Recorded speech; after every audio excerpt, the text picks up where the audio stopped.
movie coming up with a Spanish actress who's really great as well in the lead, and she's impersonating her, Marilyn Monroe.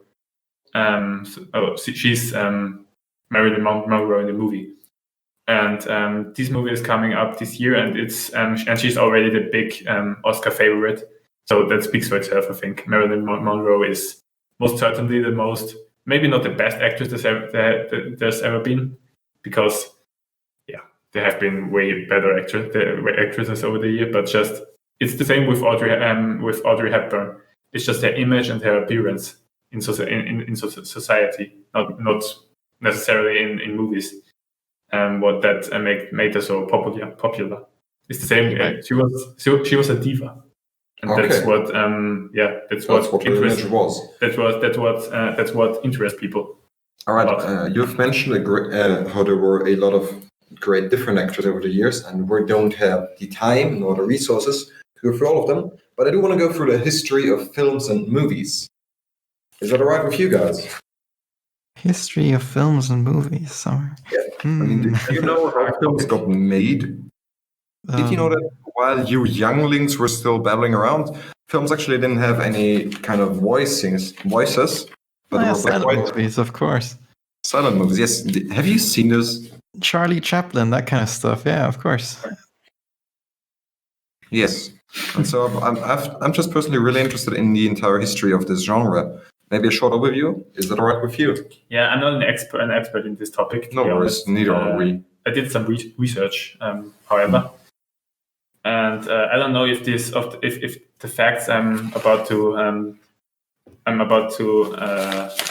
mention now are really true or 100% true, but it was on Wikipedia, so yeah, we haven't fact checked it. But Wikipedia, don't mention that. I have, but like journalists. I don't know. Films is a really difficult topic, especially in the historical context. So is movies maybe an easier one? Because movies are clearly something different from films, aren't they? They aren't. They are not. No. So why is there two words for it? This is a completely different topic. Okay. Is it a long topic? I consider it to be a short. It's not really. So movies and a movie and a film, it's basically the same. Okay. So it's most people say movie, I think, but at the Oscars they say film. So I don't know what that would be about, but the Oscars like to be fancy. Whatever. Film does sound more fancier. Does it have something to do with, I think the originals are recorded on film? And I know they used to do that. That could be, right. But the actual definitions are the same. But there's obviously a plural form. And movies is something else. I go to the movies, which means I'm going to the cinema. I go to the movie theater.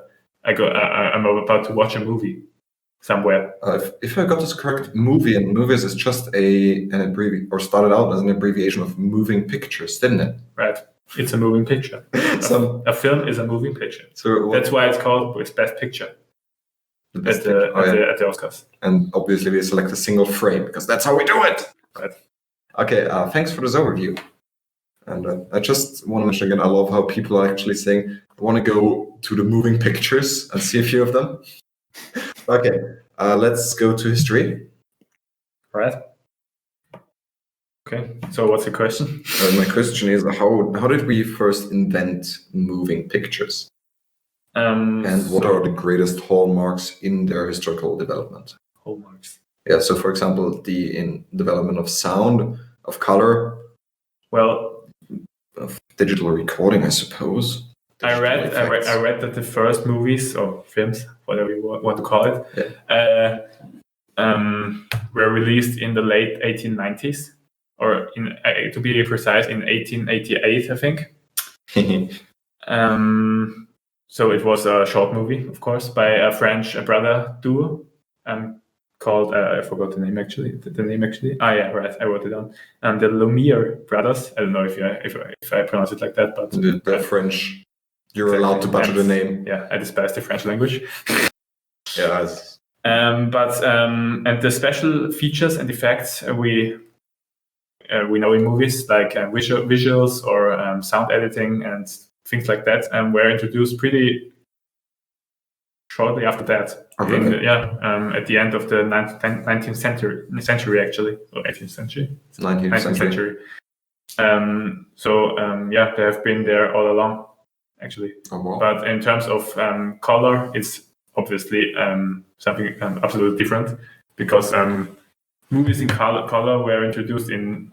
So I think the first movie in color was introduced in 1960, so not that long ago. It was around when my parents were born. Yes. But they manifested themselves just in the 1970s, I think, because before that they were just black and white movies. Yeah. And they still are. In 2012, funnily enough, a black and white movie won the Best Picture award at the Oscars. A French black and white movie. Yeah. What kind of movie was it? It was. I haven't seen it, but I was told that it's some kind of musical featured movie. I'm not sure. I'm not 100% sure, but it won several awards, and it was French. Funnily enough, Even though it was French, it won something. Yeah. I don't know how that. Unfortunately, it was French. I don't want to be racist. No, I don't want to be racist either. I just want to hate on French because it's a popular thing to do. The French produce really great movies at times. No, I'll have to agree. The French produce some really good philosophy and other things as art, for example, as well. I would love France far more if it weren't for the French. I absolutely agree with you. What do you guys think? Did you guys see that meme of the freaking French map? What's to love about France? It's this bar graph, in blue, red, white, No? Tell us more. Also, you share a border with France. Do you have any new interest in it? Do you maybe speak French? People in Switzerland speak a lot of French. Hell yeah. It's very, very concerning when I'm going out and I start hearing merci and bonjour, and I'm just I'm getting these war flashbacks to French lads, kind of shirking into the background. Oof, yeesh. But yeah, I mean, speaking of French, sorry, little tangent of my tangent. There's actually a great French movie that they made a terrible remake of recently. What was it called? It was called The Untouchables or something, The Indestructibles. It's the most successful French movie of all time. And it's a horrible remake. I'm pretty sure you've seen it. It's called Ziemlich beste Freunde in German. No, I don't think you go. All right. What's it about? It's a beautiful movie. It's about a black person, a disabled Frenchman, and a black person. They're all French, of course. There are two main protagonists. One is I don't know what he really is. He's some kind of criminal actually who has been incarcerated, and he's black. Jesus Christ! I didn't realize he was a criminal. What? It was his crime? I didn't want to mention that.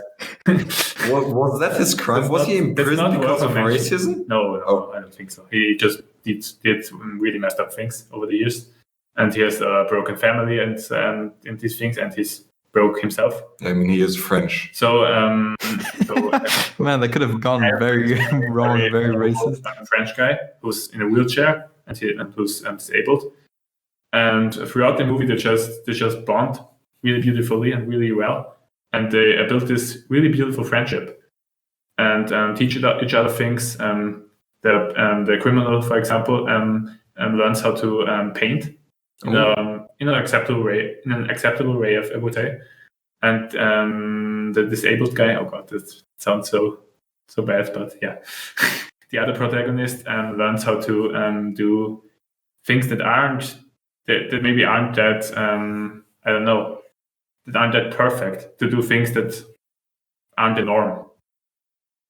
Like steal. To allow himself to he learns to allow himself to do things that maybe aren't always accepted by the French or the society in total, just by spending time with the other guy. I mean, if things are shunned by society, there is oftentimes either a very good, obvious reason why it is, or there is a very good, obvious reason why it shouldn't be. But heck, you have something you wanted to share. Get it off your chest. Do I? Yes, you do. What was it? I totally... did I? What was it? What was the thing I said? You're really emphasizing his blackness. Okay. Oh yeah, was I? I thought he was starting to talk there for a second. I was trying to freaking emphasize it, so we'd all acknowledge. Sure. Cool. It sounds so bad when I say it like that. No, I was just trying to get the point Yeah. across. Yeah, that sounds bad. I wonder why. Shush, no. What was it? From what I remember, they actually committed art fraud in that movie. Right.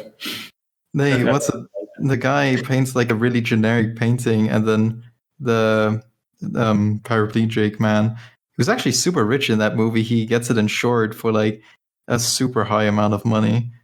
Yeah, that's what it was. That's the one scene I remember, them committing art fraud. But yeah. And the American remake was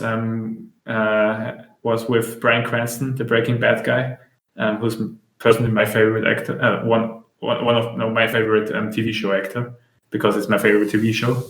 And he was the main character in the remake, but the remake wasn't really that great. It was pretty bad, actually.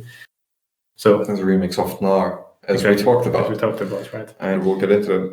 Is there more about the history of movies you would like to share, or are we done with this? Because we've gone on tangents, which is a good thing.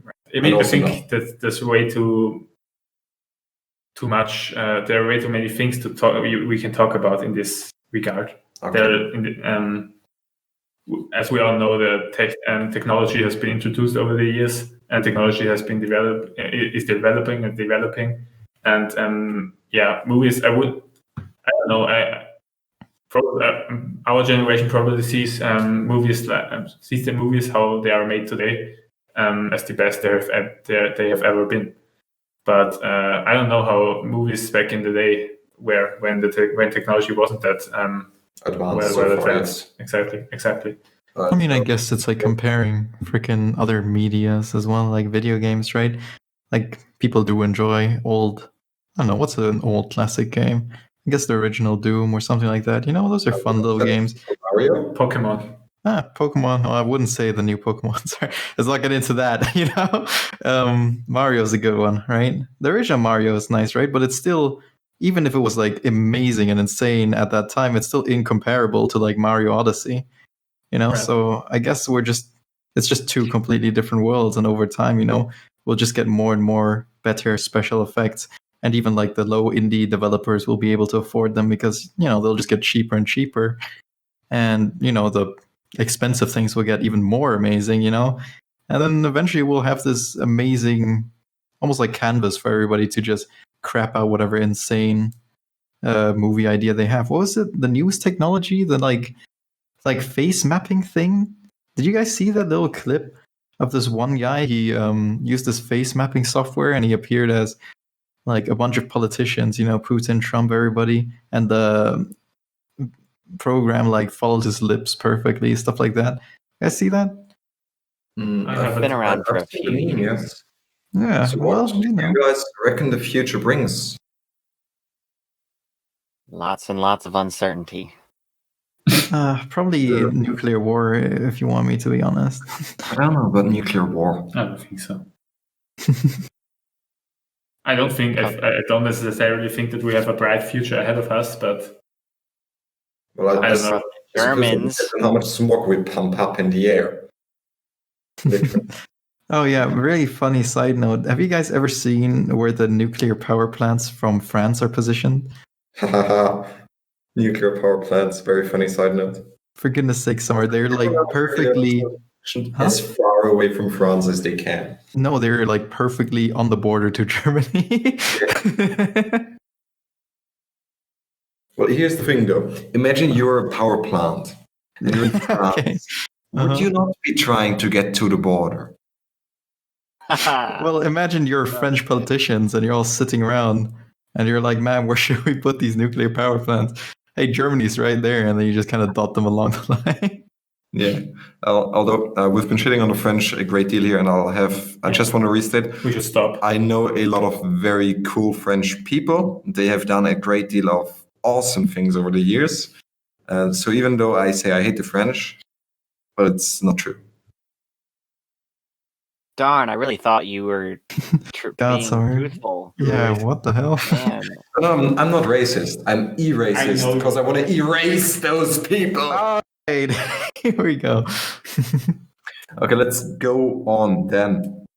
History of movies, very interesting. Is there anything that computers have played? Because I think that the advent of computers with the technology to simulate things, as you said, Heck, for example, face simulation nowadays, Mhm. and how did that play out in the earlier days? Because I believe that it could have probably spawned its entire genre or its entire subset of movie techniques. Or is I don't really have a clue, to be honest. okay, then do you have It's not some my big cup of movie? tea. Do you have some big movie techniques you'd like to share, or maybe in pure heck? Do you guys have I mean, any what do you mean by techniques? filmmaking techniques? For example, Such as special effects, for example, yes, special effects are part of this. or cuts or some things Both. like that. Because All of cuts it. are more film features. Okay, what's the difference between a film feature and a film effect? You didn't say effect. Oh. You said technique. Technique, yes. God, Summer. Okay, there's actually no difference. Sorry. Let's not get I technical was talking here. bullshit. Oh yeah, I've applied my effects to you. Okay, no. I don't know. I think nowadays we are used to to movies which include a lot of special features and techniques, and there aren't that many movies anymore without any. And but sometimes over the last few years there have been exceptions, such as the 2015 Best Picture winner Birdman, which didn't involve any cuts throughout the movie, throughout the 2 hours, which is which nowadays we see very rarely. And I think that's it's a risk in today's in the industry nowadays. But as we've seen by the example of Birdman, because it won Best Picture, it can also work. So yeah, I enjoy movies without too many special effects more, because sometimes they just exaggerate with them and they just use them in a very excessive way. Yeah. And I don't necessarily enjoy that. I mean, yeah, of course, you can't imagine Star Wars, for example, without any special effects, because it wouldn't nearly be the same. There is the originals, which had barely any special effects, right? Because they're old. Like. But Star Wars, as we know it, how we know it today, most people see it as a movie which features a lot of visual and sound effects. Yeah, I mean, you did almost fall asleep during the time in the cinema when we watched the most recent one. But not because I hated it, I was just tired. Sorry. Yeah, no need to apologize. What do you two think about movies nowadays and special effects? Heck, Tyler, can you hear me? You go first. Yeah, sure. Special effects in movies. Been watching a very good YouTube channel about it. Corridor Digital. They're a small VFX department over in California, I believe. And one of a little series they've been going is VFX artists react to like good and bad CGI in movies. I mean, it's very clearly just the biggest thing is that VFX should be used to augment the story and the acting rather than replace bad takes or bad lighting or any of that. Yeah. So VFX and I mean VFX, they're really making movies cheaper, maybe less technique involved for some of it. How did you get to watch that channel? What brought you there? They do YouTube videos. Corridor Digital is a YouTube channel that specializes in indie productions. They've done an original YouTube series. They've done many sketches, just funny things like, let's see. I mean, they're so weird because a guy is one-wheeling throughout the city and it suddenly turns into Mario World. They're really unique stuff like that. It's really imaginative and cool. But yeah, YouTube, Corridor Digital. Go look it up. Well, actually, the React series is on Corridor Crew, their second channel. So look that up too. We will. Another channel that I personally want to call out is Omeletto, or I don't know which language I'm supposed to pronounce it. It's spelled as it said Omeleto, which produces 10 to 15-minute feature short films, which are always original creations. I've personally found some really good ones on there. Very good ideas for storytelling, for example. Great. And now we finally get to our star person, as he has named himself the most knowledgeable, the most efficient, and the best moderator out of all. Heck, blast us away. Huh? I Right. am blasted. Special effects. I mean, I think it's a lot like Impy said, right? I wouldn't really consider special effects any replacement for anything. But then again, when we start talking about things like this, it really draws a parallel between movies and any art form for me. Writing, like visual arts, like all of it. It all relies on different techniques and usages of methods. And sure, over time, technology can improve to give you more options. It certainly has with visual arts, with digital art and the sort, and with movies, obviously. But at the end of the day, it'll never be a replacement for anything. It'll never be a replacement for actors or skill that needs to, or work that needs to be put into the actual thing. I think, I don't know, with, the advent of improving special effects and widespread use of them, in movies, we're only going to get a more enjoyable experience overall with the content we receive. I mean, of course, there's going to be outliers, like bad movies overused and etc., all that stuff. But we will be able to recognize that kind of stuff, and we'll be able to say, "Hey, look at that! That's pretty shit," and then we can just move on and look at the good stuff that came of it. Yes. Heck, I've just been triggered by you right now. Oh and no! I was triggered by you talking about bad movies. Because we all know there's film critics, Mm-hmm. and as far as I'm aware, those are people who have been who are on the way to becoming film creators themselves. Is it correct? If you want to be a director, you got to be a critic first. Not necessarily, but it would be a good start. Okay. Dive into the whole topic. Okay, and so I'm going to be really interested in getting to know about what makes a film good and bad in a few minutes. And those minutes will be spent talking about effects that movies have, because I think movies have a very unique and interesting effect on your brain as well. And one of the movies I personally recall and have seen that do this quite well is Inception, because it deals with the concept of dreams. And films and movies are incredibly close to dreams in the techniques they employ.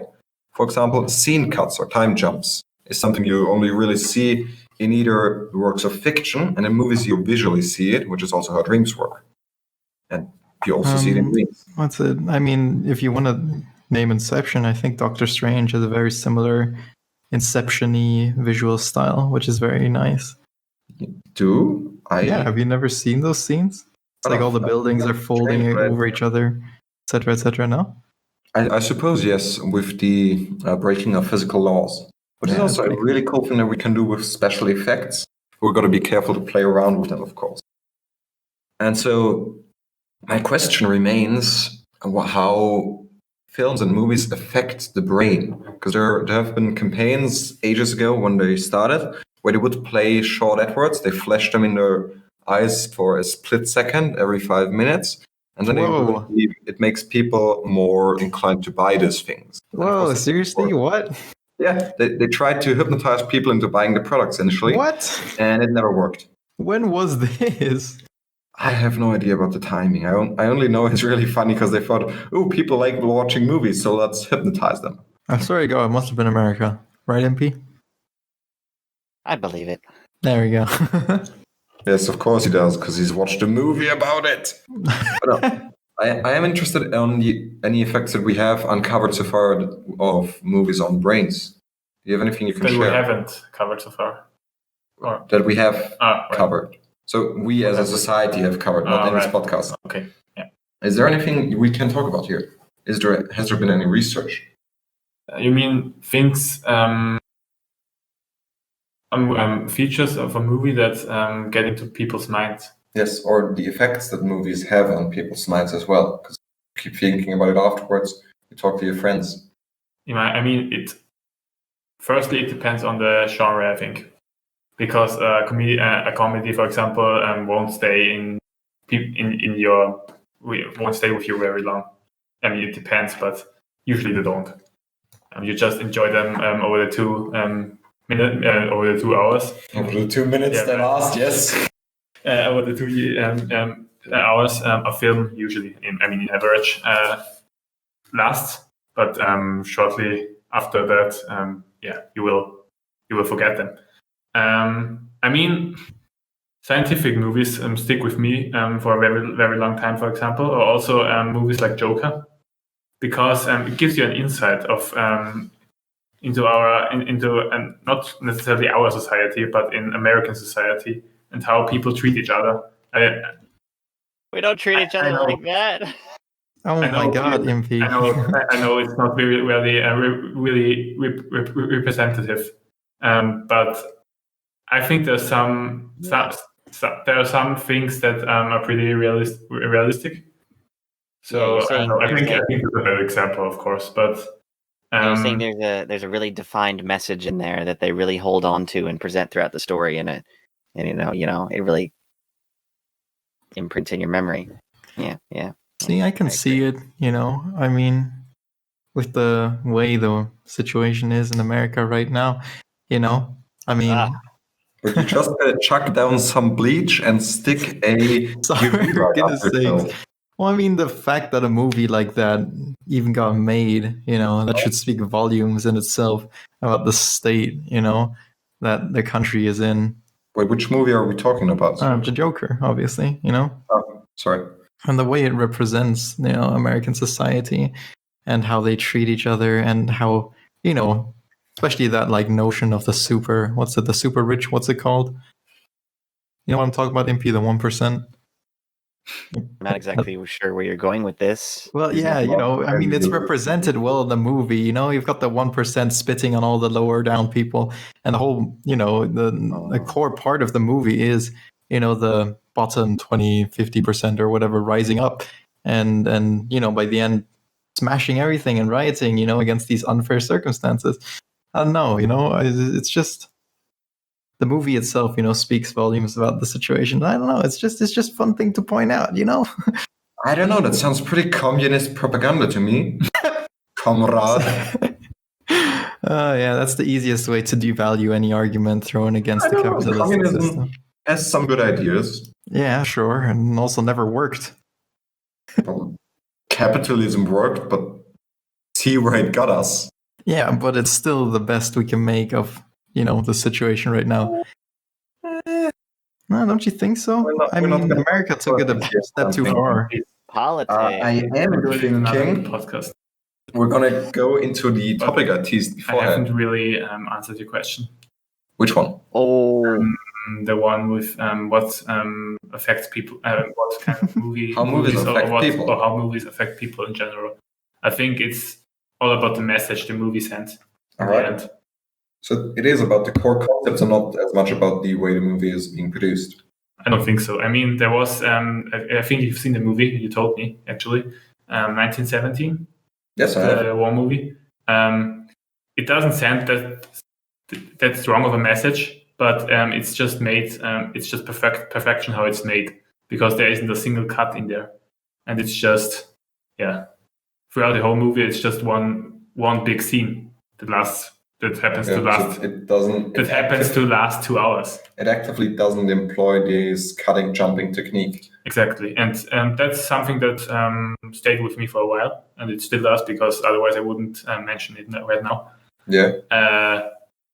That's one exception, I would say. But usually, from my point of view, it's my opinion.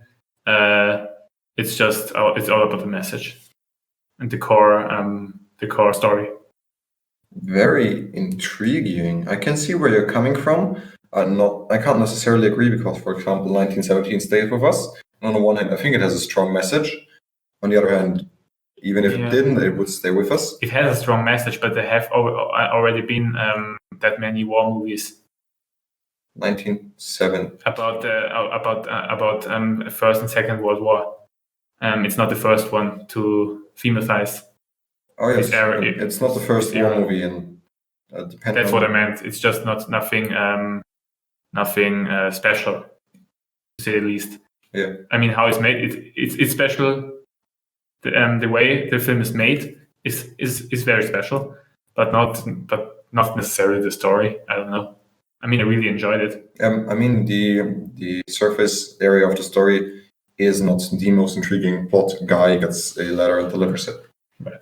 That's what I'm saying. Actually. So yeah, I get you. But you still mentioned that it is a really good movie in your opinion. So this brings us to the point I teased. What is a good movie? I think Parasite is not only a good movie, it's a masterpiece. Okay, I'll stop you there. What makes a good movie is my question. What are the concepts? Yeah, I give you the example, and then I will explain you why it's a masterpiece for me. Because Parasite is a movie that starts off as a comedy, as a really, really fun comedy. I mean, it's brilliant actually. But then halfway through the film, it gets darker and darker, and at the end, it's just people killing each other. And so you can't see anything because the light's gone. Yeah, no. Gotcha. But you know what I mean. Yeah, no, right? The tones get darker. It gets darker and darker, and it's just really brutal at the end, and emotional actually, because it isn't emotional at all at the beginning, and that's what makes a movie really unforgettable for me. Because coming back to the topic before, Parasite sends a really, really strong message about the South Korean society, about the situation of the South Korean society. They also live in a society. No, but it's about a poor and a rich family. And then the poor family is getting hired by the rich family by circumstance because they're cheating. So the members of the poor family... Yeah, no, they sneak their way into the house. Right, they get all the jobs. They sneak their way into the house.